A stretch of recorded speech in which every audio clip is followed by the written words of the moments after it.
Gloria a Dios. Agradecemos a Dios por este precioso día que nos da para estar en su casa. Amén. Gracias a Dios. Podemos estar aquí en este lugar, en este templo, en este día, para rendirle culto al Señor, para buscar de su presencia. Amén. Y poder alegrarnos juntos también. Gracias a Dios por los testimonios preciosos que hemos escuchado en esta mañana. Gracias a Dios por las cosas lindas que Él está haciendo con su iglesia, con sus hijos, con su pueblo. Amén. Gracias a Dios por eso. Siempre que contamos un testimonio, siempre decimos que es bueno en primer lugar para agradecer a Dios por lo que está haciendo, pero también para que los demás hermanos que escuchan lo que Dios está haciendo en la vida de sus hijos puedan sentirse animados, motivados también y desafiados a creer en Dios, que nuestro Dios es un Dios de poder y de milagros y que Él sigue obrando en medio de su pueblo. Amén. Puede decir amén por eso, puede darle gracias a Dios en esta mañana, puede decirle: Señor, gracias por lo que tú estás haciendo en mí, gracias por lo que vas a seguir haciendo en mi vida, gracias por lo que estás haciendo en mi familia, en mi casa, gracias, Señor, por lo que estás haciendo en la iglesia, en medio de tus hijos. Gracias te damos, Señor. Amén. Gloria a Dios. Gloria al Señor. Quiero que me pueda acompañar en esta mañana al libro del profeta Isaías, en el capítulo 54. Isaías capítulo 54,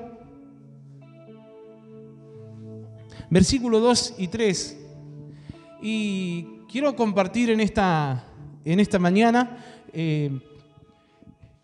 si ustedes vieron allí la primera imagen, tenía una pregunta como título de esta palabra, y es: ¿cómo está tu tienda? Y usted dirá, ¿qué es esto? ¿Qué significa esto? Pero vamos a leer allí Isaías capítulo 54, verso 2 y 3. Dice la palabra del Señor: ensancha el sitio de tu tienda y las cortinas de tus habitaciones sean extendidas. No seas escasa, alarga tus cuerdas y refuerza tus estacas, porque te extenderás a la mano derecha y a la mano izquierda, y tu descendencia heredará naciones y habitará las ciudades asoladas. Si bien esta palabra era una palabra profética para el mismo pueblo de Israel y para lo que Dios iba a hacer con su pueblo luego de restaurarlo, el pueblo que se había alejado de Dios y había sido llevado en cautiverio, pero luego Dios trató con ellos, trató con el corazón del pueblo de Israel, y luego vuelve el pueblo y Dios comienza a restaurar a su pueblo y le bendice mucho más y comienza a cumplir todas las promesas que había dado a su pueblo a través de Abraham, a través de Isaac, a través de Jacob, a través de hombres y mujeres allí que fueron fieles a Dios y llevaron adelante al pueblo de Israel. Pero luego del pueblo alejarse de Dios, Dios permite que otros imperios allí lleven cautivo a Israel, y luego de que pasa todo eso, Dios trae promesas a través de los profetas de lo que iba a hacer con su pueblo. Y una de las cosas que Dios le dice al pueblo es que debía prepararse porque lo que iba a venir, la bendición que Dios iba a traer, iba a ser muy grande. Y una de las cosas que era una característica en los tiempos bíblicos, tanto en el Antiguo como en el Nuevo Testamento, eran las tiendas de campaña. Era el lugar donde utilizaban para habitar, para vivir muchos de ellos. Desde tiempos del Antiguo Testamento, desde el Génesis allí, desde la vida de Abraham y otros más, habitaban allí en principio en carpas, en tiendas. Y era costumbre allí. Después, luego, algunos fueron teniendo o surgiendo allí las primeras casas, las primeras construcciones. Pero era común eso. Y en tiempos del Nuevo Testamento también.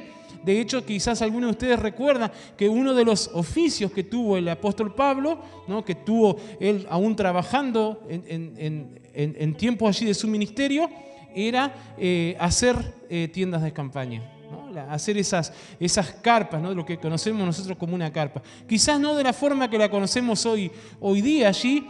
Algunos allí estudiosos y en los libros de los usos y costumbres de los tiempos bíblicos dice que en principio eran como unas armazones allí cuadradas con 4 postes allí y con un telar grueso en toda la vuelta. Después fue tomando la forma así de las carpas que nosotros conocemos hoy día. ¿Cuántos han acampado alguna vez? Nosotros hemos con mi esposa y con algunos quizás de los jóvenes que están acá, pero hemos tenido, no sé, innumerables campamentos encima ya, ¿no? En estos años. Campamentos de jóvenes, campamentos, en fin, de mucha variedad, ¿no? Y en los campamentos nacionales de jóvenes, si usted nunca ha ido o ha visto, bueno, en los lugares donde habitualmente se hace, vemos allí a veces cantidad, infinidad de carpas allí armadas, de todos los acampantes que van por 4 o 5 días allí, algunos por más, pero básicamente en esos días se puede ver lleno de carpas todo aquel lugar, ¿no? Y el primero que va llegando elige el mejor lugar allí, por eso algunos se toman los días antes para ir, ¿no? Luego con el paso de los años uno ya va quedando, ¿no? Un poco más viejito y si puede elegir otro lugar en vez de ir a la carpa, ¿no? Para los chicos, para los adolescentes y los jóvenes es toda una aventura poder ir a acampar, ir a la carpa, allí, ir a acampar allí en ese lugar. Pero en fin, en los tiempos bíblicos entonces era muy común las tiendas de campaña. Cuando Pablo trabajaba en eso, dice que los historiadores bíblicos allí cuentan que se hacían con pelo de camello, de cabra, se iba tejiendo allí, y las más finas, las que tenían, que tenía más dinero para pagar una tienda mejor, la mandaba a hacer hasta con lino allí, ¿no? Era algo más delicado, más fino. Pero era un lugar para habitar, se usaba para habitar, porque era fácil después de desarmar y de trasladarse de un lugar a otro. De hecho, una de las cosas de los pasajes allí del libro de Génesis, cuando habla acerca de Abraham, cuando Dios llama a Abraham, Abraham se trasladaba a través allí de su tienda, ¿no? Y vamos a ver en esta mañana la pregunta, o el título allí en forma de pregunta de esta palabra es: ¿cómo está tu tienda? Vamos a ver algunos ejemplos en la Biblia. Y el primer ejemplo al que hacemos referencia es justamente a Abraham, la tienda de Abraham. Génesis capítulo 12, versículo 1 y 2. Génesis capítulo 12, versículo 1 y 2. Habla acerca del llamamiento de Dios a Abraham. Pero Jehová había dicho a Abraham: vete de tu tierra y de tu parentela y de la casa de tu padre a la tierra que te mostraré, y haré de ti una nación grande, y te bendeciré, y engrandeceré tu nombre, y serás bendición. Y serás bendición. Si nosotros miramos cómo estaba allí la tienda de Abraham, cómo estaba el lugar donde él habitaba, qué acostumbraba Abraham desde el principio cuando Dios trata con él. Lo primero que encontramos, el primer ejemplo que encontramos en la vida de Abraham, ¿no? Y cuando hablamos de cómo tenía su tienda, estamos hablando básicamente de cómo tenía su vida. Lo primero que se destaca en la vida de Abraham, conocido como el padre de la fe, como el hombre de fe, es su obediencia. La primera característica de la tienda de Abraham, de donde él habitaba, es que en su vida había obediencia. Dios se le presenta a Abraham y le dice, ahora entendamos todo el contexto de cómo era Abraham, la situación en la cual estaba Abraham. Abraham no era alguien que estaba en necesidad. Los estudiosos bíblicos allí dicen que Abraham era alguien que estaba en una buena posición económica, estaba allí en la casa de sus padres, pero Dios le llama que tiene que salir de allí. Y tiene que dejarlo todo, y tiene que tomar su tienda, allí su carpa, y salir. Pero Dios no le dice, vas a ir a tal lado. Dios le manda que salga de allí, pero que en el camino le iba a mostrar a dónde lo iba a llevar. Capaz que algunos de nosotros hubiésemos cuestionado al Señor, y le hubiésemos preguntado primero, ¿a dónde voy a ir? ¿A dónde tengo que ir? ¿A dónde me vas a llevar, Señor? ¿Hacia dónde tengo que ir? Y antes de obedecer a veces preguntamos o a veces cuestionamos. Y a veces somos así. A veces el Señor nos habla, nos da una palabra, nos pide algo y antes de obedecer comenzamos a cuestionar. Y antes de hacer caso a lo que dice Dios o lo que nos dice su palabra, comenzamos a preguntar. Pero Abraham obedeció sin cuestionar y sin preguntar. Vuelvo a lo primero, no era alguien que estaba en necesidad, era alguien que tenía todo, tenía los recursos, tenía todo y estaba bien, estaba cómodo. Pero Dios le llama y lo que hace este hombre, actúa en obediencia. Sin dudar, escuchó la voz de Dios y partió sin saber a dónde iba. Sin saber a dónde iba, pero obedeció la voz de Dios. Claro, después viene todo el cumplimiento de la palabra de Dios. Después Dios trata con su vida. Después Dios le da todas las promesas. Y el pacto que Dios hace con Abraham es uno de los pactos ejemplos que están allí en la Biblia. Y lo que Dios hace en Abraham y a través de su vida, que lo convierte en padre de una gran nación. Y queda su nombre allí registrado en los propósitos y en los planes divinos. Y trasciende hasta el día de hoy su nombre, porque fue obediente. Sí, fue el padre de la fe. Sí, actuó en fe. Pero la fe se sostiene por nuestra obediencia. Nosotros demostramos nuestra fe en Cristo, nuestra fe en Dios, en su palabra, cuando le obedecemos. Cuando obedecemos lo que Dios nos dice, cuando obedecemos su palabra, allí es cuando demostramos la fe. La fe se respalda, la fe se sostiene por nuestra obediencia. ¿Saben qué más tenía la tienda de Abraham? ¿Saben qué más tenía donde habitaba Abraham? ¿Qué más tenía en su vida? Mansedumbre. Hay una situación allí importante, ¿no? Cuando Abraham sale allí, dice que en el capítulo 13 de Génesis, un poquito más adelante, estaba con su sobrino Lot y comenzaron las dificultades, comenzaron los problemas allí. Pero Abraham actúa con sabiduría, obra de la forma correcta y evita una contienda, evita una pelea. Génesis 13:8 dice: entonces Abraham dijo a Lot: no haya ahora altercado entre nosotros dos, entre mis pastores y los tuyos, porque somos hermanos. Y Lot quería elegir una tierra allí, la tierra mejor, y quería quedarse con lo mejor, y deciden allí entonces separarse. Algunas Biblias tienen el capítulo 13 de Génesis como título: Abraham y Lot se separan. Se distancian allí en el lugar para evitar problemas, para evitar pleitos allí. Y Abraham actúa con mansedumbre. Ayer hablábamos, como decía mi esposa, en la reunión de jóvenes acerca de los frutos del Espíritu Santo. Y hablábamos acerca de la mansedumbre, de la importancia de ser mansos, de ser humildes. Y Abraham sabía que si Dios lo había llamado, Dios lo iba a sostener. Y aunque le tocara la otra tierra, la mejor tierra o la supuestamente mejor tierra que agarraba Lot, y aunque tenían que separarse allí para evitar un problema, sabía que era mejor evitar ese problema. Sabía que era mejor evitar ese pleito y no ir allí a la confrontación, no ir allí a pelear, sino que evitó una situación allí complicada y obró con sabiduría. Y el Señor nos llama a orar y a actuar con sabiduría. Y a veces decimos, bueno, pero yo vivo como soy, no le hago mal a nadie, pero la Biblia no nos llama a no hacerle mal a nadie. Jesús dijo: bienaventurados los pacificadores. Felices, bienaventurados los pacificadores. La Biblia nos llama a buscar la paz, no el pleito. Ahora Abraham actúa en una situación difícil, sabía lo que se venía y lo que se podía armar allí. Y él actúa con sabiduría y con mansedumbre y él busca la paz. Y dice, bueno, si hay que separarnos, mejor nos separamos para evitar el problema, para evitar el conflicto. Anda para allá con tu gente, yo me quedo acá con mi gente. Y esa fue la decisión sabia. Actuó con sabiduría porque en él había mansedumbre. ¿A quién había llamado Dios? ¿A Abraham o a Lot? Lo había llamado a Abraham.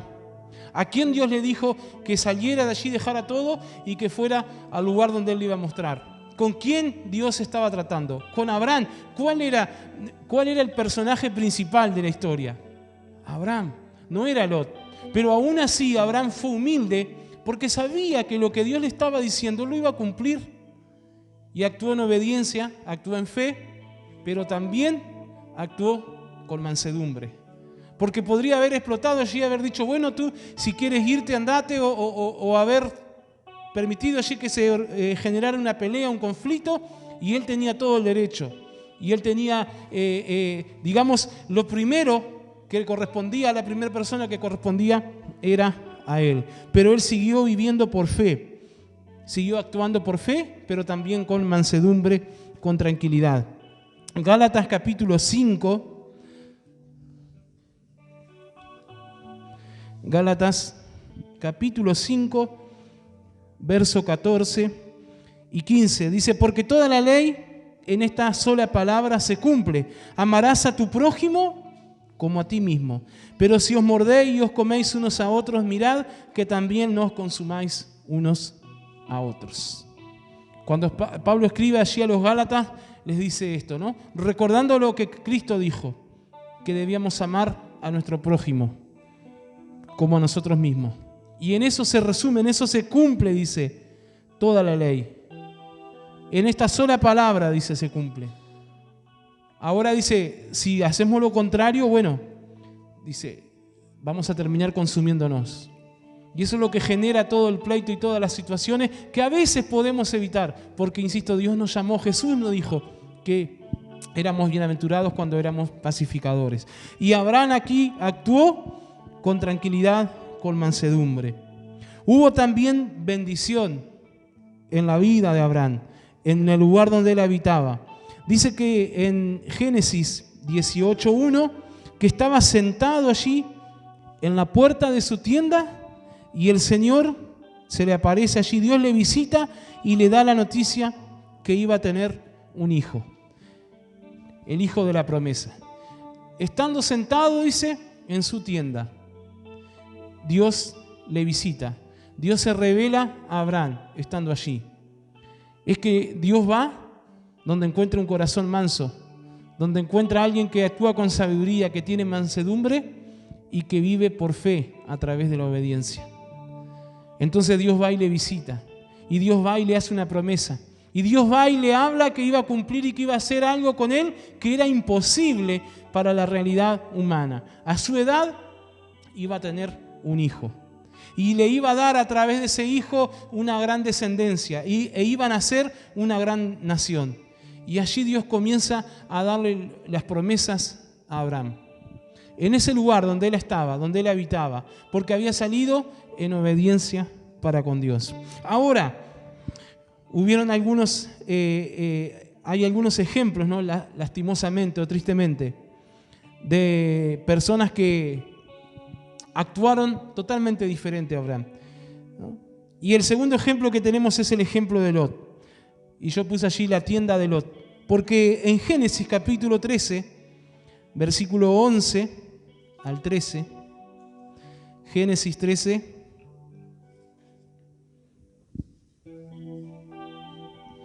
11 al 13. Dice, entonces Lot escogió para sí toda la llanura del Jordán, y se fue Lot hacia el oriente, y se apartaron el uno del otro. Abraham acampó en la tierra de Canaán, en tanto que Lot habitó en las ciudades de la llanura, y fue poniendo sus tiendas hasta Sodoma. Mas los hombres de Sodoma eran malos y pecadores contra Jehová en gran manera. Dice, eran pecadores contra Jehová en gran manera. Qué interesante, ¿no? Pero a la vez qué triste también lo que pasa con la vida de Lot. Dice que él miró, en los versículos anteriores dice que él levanta la vista y puede ver toda la tierra. Y puede ver que para esa llanura era más fácil de cosechar, de producir, que en el lugar alto que quedaba para Abraham. Y elige allí eso, pero se va deslizando poco a poco y se va acercando hacia la ciudad de Sodoma. Se acerca cada vez más a ese lugar de aflicción y de pecado. En esas ciudades, dice, de llanura, y fue poniendo sus tiendas hasta Sodoma. Hasta allí se acercó, ¿no? Fue algo fácil quizás, pero con descuido por el peligro y por el pecado. Lot se fue acercando allí, pero se fue acercando al pecado y al peligro. Abraham quedó hacia el otro lado y siguió viviendo en obediencia y en fidelidad para con Dios. Lot fue buscando lo más fácil, en su afán, en su desesperación y en todo lo demás. Lo que consiguió fue angustia. Por eso Mateo 6:33 dice allí las palabras de Jesús: buscad primeramente el reino de Dios y su justicia, y todo lo demás vendrá por añadidura. Abraham se enfocó en buscar y en hacer la voluntad de Dios y en obedecer a Dios, y lo demás vino por añadidura. Y las promesas comenzaron a cumplirse y todo lo demás vino. Pero aquí este hombre, Lot, lo que consiguió fue aflicción. Y la tienda de Lot se convirtió en una tienda de aflicción. Podía haber vivido lleno del gozo y del poder de Dios en su vida, pero llenó su tienda de aflicción. Quiero que me acompañen a leer 2 de Pedro, capítulo 2, versos 7 y 8. 2 de Pedro, capítulo 2, versos 7 y 8. Y la Biblia no dice que era un hombre pecador, pero sí dice que fue alguien que se descuidó. Fue alguien que por su propio afán se llenó de angustia, se llenó de amargura. Y era alguien que era justo. La Biblia habla de Lot también como alguien justo. Pero terminó mal allí, angustiado, cargado. Y muchas veces nosotros actuamos de esa manera y terminamos angustiados, terminamos tristes, terminamos amargados.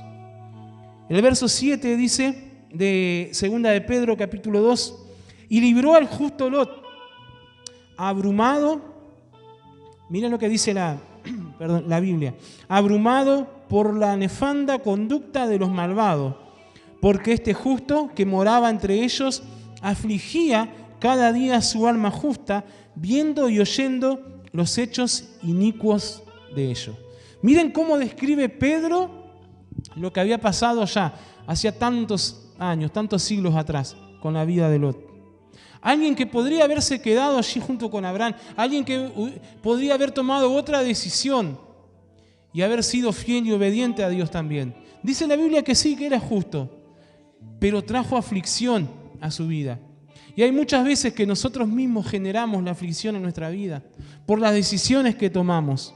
Y la tienda allí de Lot, en su tienda, hubo una atracción por acercarse tanto allí al peligro, por caminar tanto allí por la cuerda floja, ¿no? Por ir tan cerca allí de este lugar, que se terminó afligiendo cada día. Cada día escuchaba, dice, y veía. Dice, su alma justa, viendo y oyendo los hechos inicuos de ellos. Este hombre justo, dice, moraba en ellos, afligía cada día su alma. Afligía, se angustiaba, se preocupaba cada día, pero la pregunta es, ¿con qué necesidad? ¿Con qué necesidad?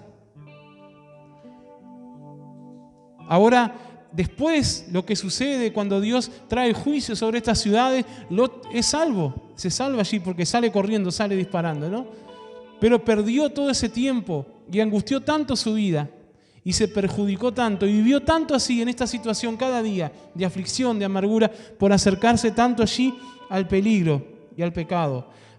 A diferencia de Abraham, que vivió en obediencia, vivió en humildad, en mansedumbre, pero tuvo la promesa de Dios y el cumplimiento de la promesa de Dios en su vida. En tercer lugar vemos otra tienda, la tienda de Acán. Y en el capítulo 7 de Josué relata la Biblia que luego de que Dios le da la victoria al pueblo de Israel a través de Josué, el conquistador, y conquistan allí la ciudad fortificada de Jericó, una ciudad imposible de doblegar, era la ciudad más fortificada de la época, con unos muros tan altos, tan gruesos, pero Dios le da la victoria de forma milagrosa al pueblo de Israel y conquistan esta ciudad tan poderosa.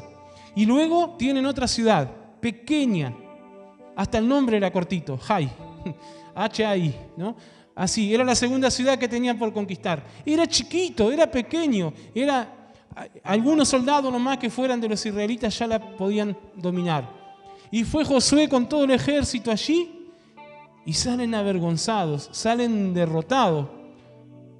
¿Por qué? Porque cuando fueron allí, la presencia de Dios no fue con ellos, porque había pecado. porque alguien había pecado, alguien llamado Acán había pecado, porque Dios mandó limpiar con todo lo que había en Jericó y que no tocaran nada. Pero ¿qué hizo este hombre? Miró las riquezas y la codició. Y en la tienda de Acán hubo codicia.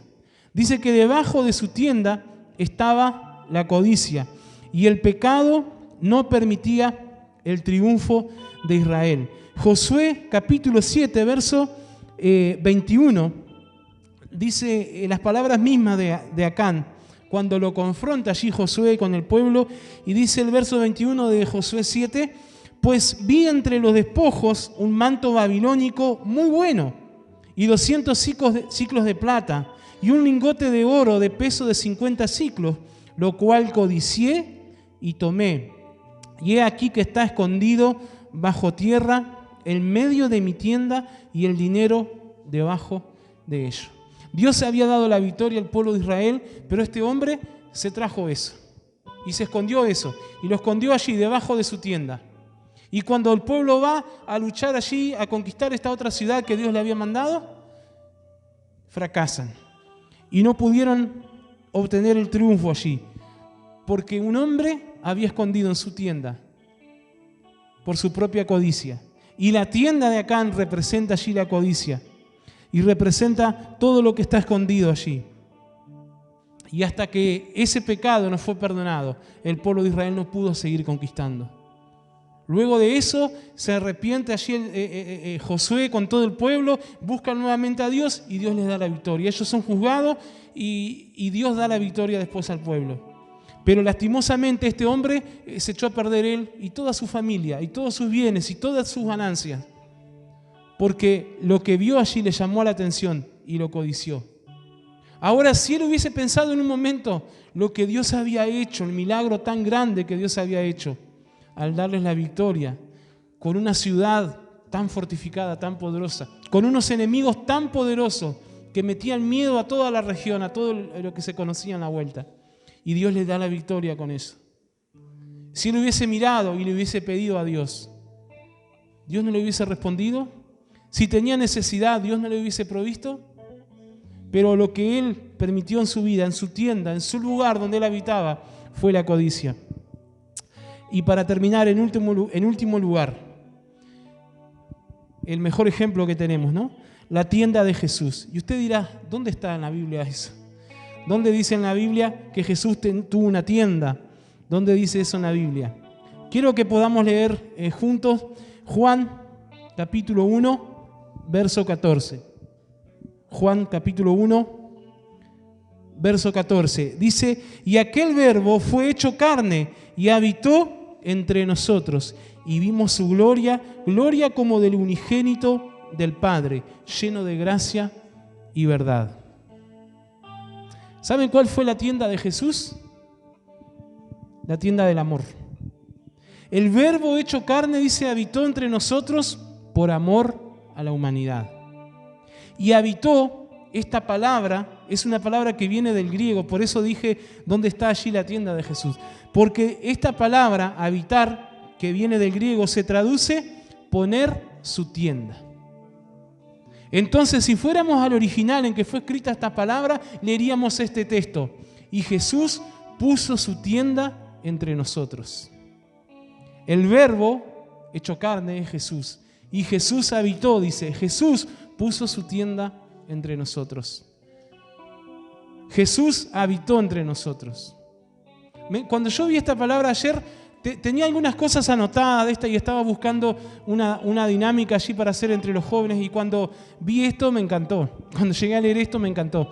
Porque cuando nosotros vamos allí a las palabras originales en que fue escrito tanto el Antiguo como el Nuevo Testamento, podemos entender mucho más. Y de una sola palabra encontramos todo el significado. Por eso la Biblia dice acerca de ella misma, que es viva y que es eficaz. Por eso esta es la palabra viva de Dios. Por eso esta es la palabra que nosotros debemos creer y debemos obedecer. Por eso esta es la palabra en la que nosotros debemos confiar y no dudar, porque es la palabra de Dios. Jesús, el verbo hecho carne, el Hijo de Dios, habitó entre nosotros, hizo morada entre nosotros, puso su tienda entre nosotros. Jesús, siendo Dios, se humilló, dice Filipenses 2, hasta lo sumo, y habitó entre nosotros. Él se acercó y puso su tienda entre nosotros.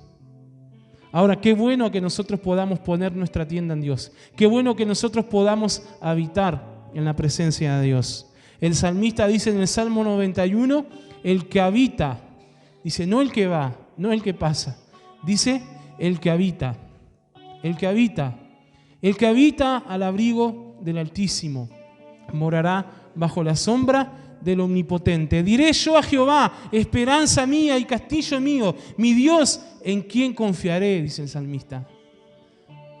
Y él decide poner su tienda en la presencia de Dios. Poner la tienda es habitar en la presencia de Dios. Poner nuestra tienda, nuestra vida en Dios. Hoy no cargamos con una tienda física, allí con una carpa en nuestros hombros, aunque quizás en alguna vez a alguno le tocó. Pero hoy nosotros podemos poner nuestra tienda, que es nuestra vida, en Dios y en su presencia. Le invito a que pueda ponerse en pie, aquel que pueda hacerlo en esta mañana. Y hay algunas preguntas allí al final. El título de esta palabra era ¿cómo está tu tienda? ¿Cómo está mi tienda? ¿Cómo está nuestra tienda? ¿Cómo está nuestra vida? Pero hay más preguntas. ¿Dónde está mi tienda? ¿Dónde está puesta mi vida? ¿Qué hay en mi vida? ¿Qué hay en mi tienda? ¿Quién está en mi tienda? Y podemos seguir preguntándonos cada una de estas preguntas para reflexionar cada uno. Ninguna de ellas es para juzgar a nadie. Son para que cada uno de nosotros podamos reflexionar. ¿Dónde está mi vida? Quiera Dios que mi vida pueda estar puesta en nuestro Señor. Quiera Dios que mi tienda pueda estar puesta en la roca que es Jesús. Quiera Dios que mi vida pueda estar puesta en aquel que me amó, que me salvó y que me rescató. Quiera Dios que Él esté en mi vida, que Él esté en mi tienda. Y que lo que haya en mi tienda sea obediencia, sea fe, sea confianza, sea mansedumbre. Que esa sea lo que se encuentre en mi vida, que eso sea lo que haya en mi vida. Y que haya amor, ese amor que Cristo tuvo. Que por amor se hizo carne y habitó entre nosotros. Vino y puso su tienda entre nosotros. Se hizo como nosotros, por amor a nosotros. Y que nuestra vida pueda estar puesta en Dios. Recién adorábamos, Señor, si tu presencia conmigo no está. Pero qué bueno que nosotros podamos ir a la presencia de Dios y habitar en su presencia. Y como decía el salmista, podemos morar bajo la sombra de aquel que es poderoso, de aquel que es omnipotente, si nosotros habitamos en su presencia.